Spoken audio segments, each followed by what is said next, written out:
اعوذ باللہ من الشیطان الرجیم بسم اللہ الرحمن الرحیم اللہم صلی علی محمد و علی آل محمد۔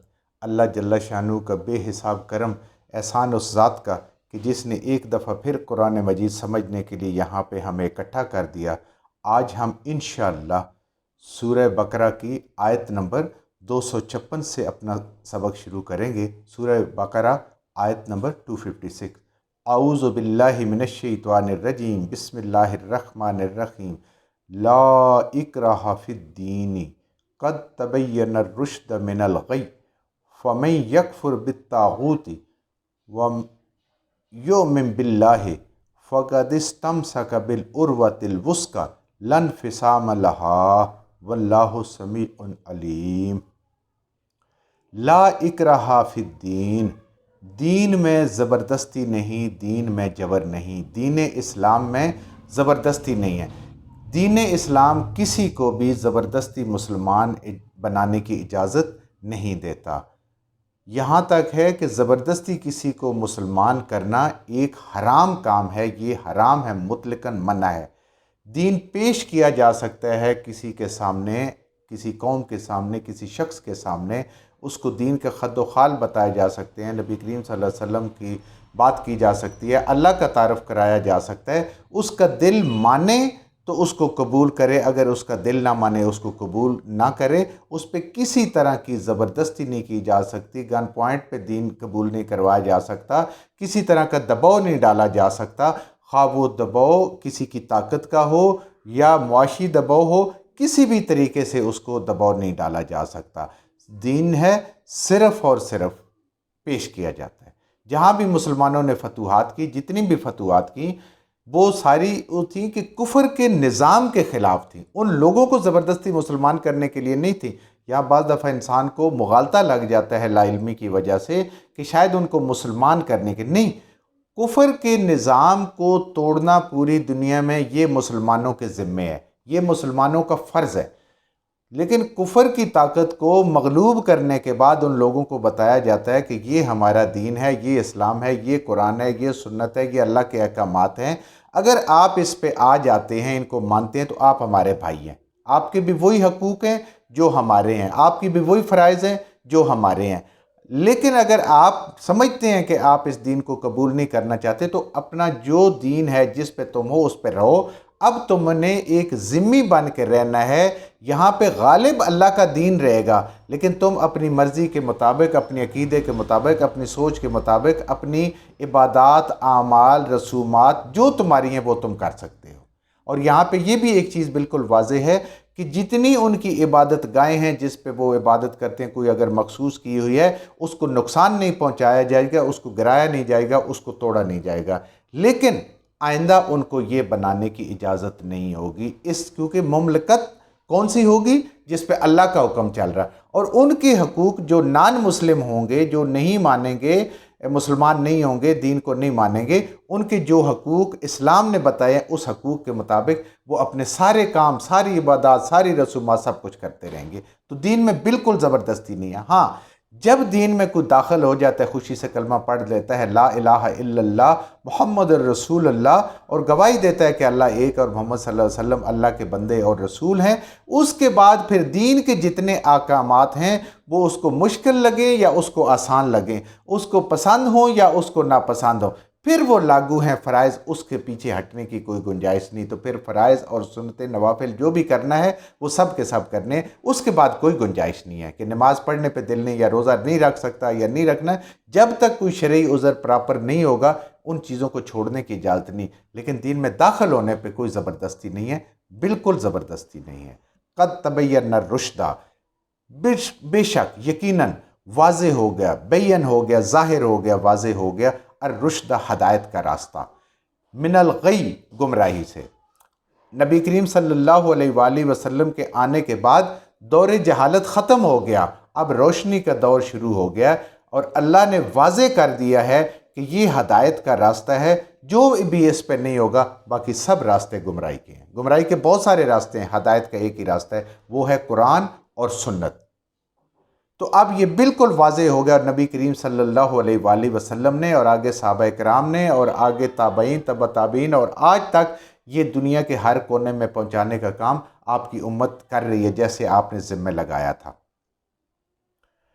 اب دین ہے کیا؟ فَمَن يَكْفُرْ بِالطَّاغُوتِ، اور جو کوئی انکار کرے گا طاغوت کا، طاغوت ہے طغیانی سے، ہر وہ مخلوق اللہ کی جو اپنی حد سے نکل جائے باہر۔ دریا کناروں کے اندر ہوتا ہے، خوبصورت بھی ہوتا ہے، کارآمد بھی ہوتا ہے، فائدہ مند بھی ہوتا ہے، لیکن جیسے وہ اپنے کناروں سے باہر نکلتا ہے تو وہ طغیانی اور سیلاب بن جاتا ہے، وہ خوبصورت بھی نہیں رہتا اور کام کا بھی نہیں رہتا، باعث نقصان بن جاتا ہے۔ اسی طریقے سے انسان کی بھی اور ہر مخلوق کی اللہ نے حدیں مقرر کی ہوئی ہیں، جب وہ اس حد میں رہتا ہے تو وہ معاشرے کے لیے بھی سود مند ہوتا ہے اور وہ معاشرے کے لیے بھی خوبصورت ہوتا ہے اور وہ اپنے لیے بھی اچھا ہوتا ہے۔ جب وہ حد سے تجاوز کرتا ہے تو پھر وہ طاغوت بن جاتا ہے، اور سب سے بڑا طاغوت ہے، طاغوت کا لیڈر وہ شیطان ہے، پھر آگے اس کے راستے پہ چلنے والے سارے لوگ ہیں۔ جو لوگ علم غیب کا دعویٰ کرتے ہیں، اللہ کا یہ علم غیب اللہ کے لیے ہے، وہ طاغوت ہیں۔ جو اپنی عزت کرانا چاہتے ہیں، اپنے ساتھ لوگوں کو جوڑنا چاہتے ہیں بجائے اللہ کے ساتھ جوڑنے کے، وہ سارے کے سارے طاغوت ہیں۔ سب اللہ کے نافرمان طاغوت ہیں، ان کو فالو کرنے والا بھی انہی کے جیسا ہے۔ تو جس نے بھی کفر کیا، انکار کیا طاغوت کا، اللہ کے نافرمانوں کا، کفر کرنے والوں کا، اللہ کے مقابلے میں، اللہ کے حکموں کے مقابلے میں اپنی ذات کو اہمیت دینے والوں کا، وَيُؤْمِن بِاللَّهِ، اس کا انکار کر کے طاغوت کا، شیطانوں کا، اللہ کے جو ناراض کرنے والے لوگ ہیں ان کو مخلوقات ہیں، اور وہ اللہ پہ ایمان لائے۔ بالکل ایسی ہی ترتیب ہے جیسے لا الہ، کوئی معبود نہیں ہے الا اللہ، مگر صرف ایک اللہ۔ یہاں پہ بھی ہے کہ پہلے طاغوت کا انکار کروایا گیا اور اس کے بعد پھر اللہ پہ ایمان کی بات ہوئی۔ تو جس نے طاغوت کا انکار کرنے کے بعد پھر اپنے رب کو اپنی مرضی سے، اپنے چائس سے، اپنے سوچ سے پسند کیا اور اس کے راستے پہ چلا، فَقَدِ اسْتَمْسَكَ بِالْعُرْوَةِ الْوُثْقَىٰ، تو یقیناً بے شک کوئی شک والی بات نہیں ہے کہ پکڑ لیا اس نے ایک مضبوط کڑا، کنڈا، ایک مضبوط چیز۔ جیسے مثال ہے نا، انسان بس پہ کھڑے ہو کے اگر سفر کر رہا ہو تو وہ جو ایک اوپر پائپ لگا ہوتا ہے اس کو انسان پکڑتا ہے، تو بس جتنی مرضی تیز چلے، جیسے بھی اس کو بریک لگے، دائیں مڑے بائیں مڑے، انسان جم کے اپنی مضبوطی پہ کھڑا ہوتا ہے اور اپنی منزل پہ پہنچ جاتا ہے۔ اس کو کوئی چیز گرا نہیں سکتی، کوئی چیز اس کو نقصان نہیں پہنچا سکتی، کوئی چوٹ نہیں لگ سکتی۔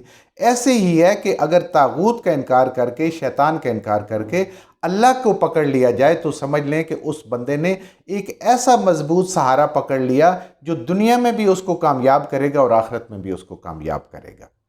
لن فسام لہا، اللہ کی رسی جو ہے، اللہ کی یہ جو کڑا ہے، یہ جو چیز ہے جو پکڑی ہے، جو قرآن ہے اور نبی کریم صلی اللہ علیہ وآلہ وسلم کی سنتیں ہیں، یہ قیامت تک اب ٹوٹنے والی نہیں ہے، یہ بدلنے والی نہیں ہے، اسی کے اوپر کامیابی ہے، یہی کامیابی ہے۔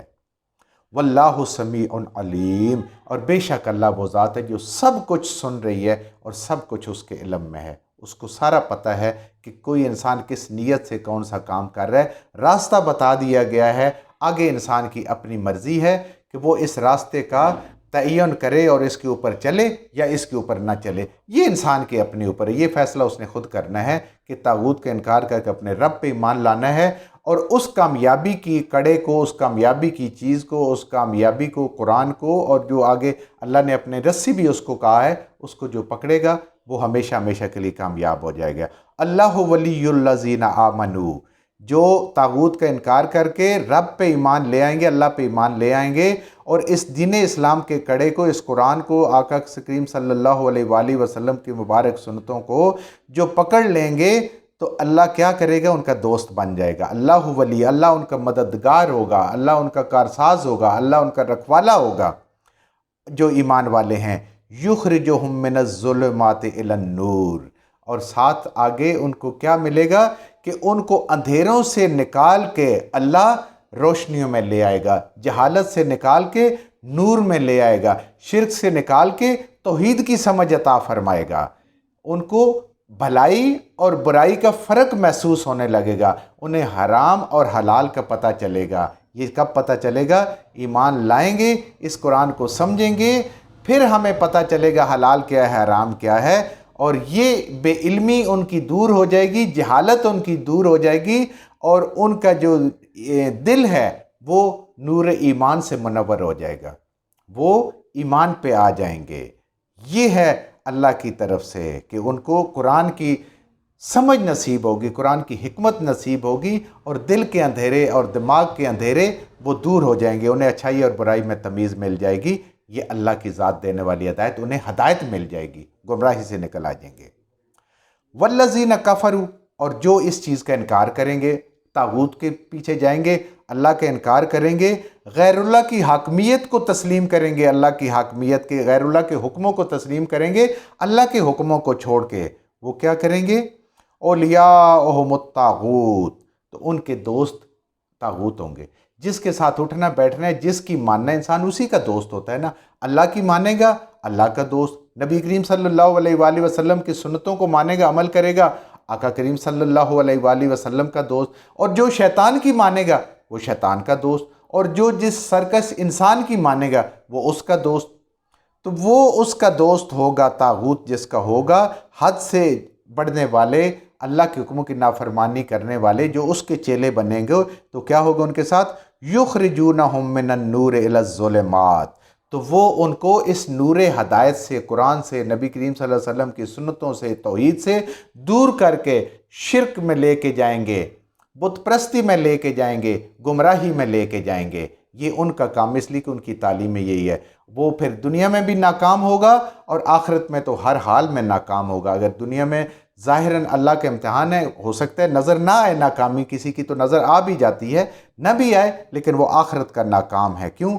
اللہ کی ذات فرما رہی ہے اولئک اصحاب النار ہم فیہا خالدون، یہ وہ لوگ ہیں جو اہل آگ ہیں، آگ کے رہنے والے ہیں، جہنم میں جانے والے لوگ ہیں، جو اللہ کو چھوڑ کے کوئی اور سہارے پکڑتے ہیں، اس لیے کہ وہ تو اندھیرے میں چلے گئے، گمراہیوں میں چلے گئے، ہدایت سے دور چلے گئے، نور ایمانی سے دور چلے گئے۔ ہم فیہا خالدون، یہ اتنی بڑی ناکامی ہے کہ اس جہنم میں وہ ہمیشہ ہمیشہ کے لیے رہیں گے۔ کیوں؟ کہ دنیا میں انہوں نے اللہ کو پسند کرنے کی بجائے، اللہ کے ساتھ جڑنے کی بجائے، اللہ کے ساتھ لگنے کی بجائے، اللہ کے راستے پہ چلنے کی بجائے اللہ کے نافرمانوں کے راستے پہ چلے، تو انہیں آخرت میں جہنم ملے گی، اور وہ جہنم بھی وہ جو دائمی ہوگی۔ ہم فیہا خالدون، ہمیشہ ہمیشہ کے لیے رہیں گے۔ یہ دنیا کی زندگی کا جو اینڈ رزلٹ ہے، جب بھی آپ دیکھیں گے قرآن پڑھتے ہوئے تو اس کی اہمیت اصل چیز ہے کہ آخرت میں جو کامیاب ہو گیا، آخرت کی کامیابی کیا ہے؟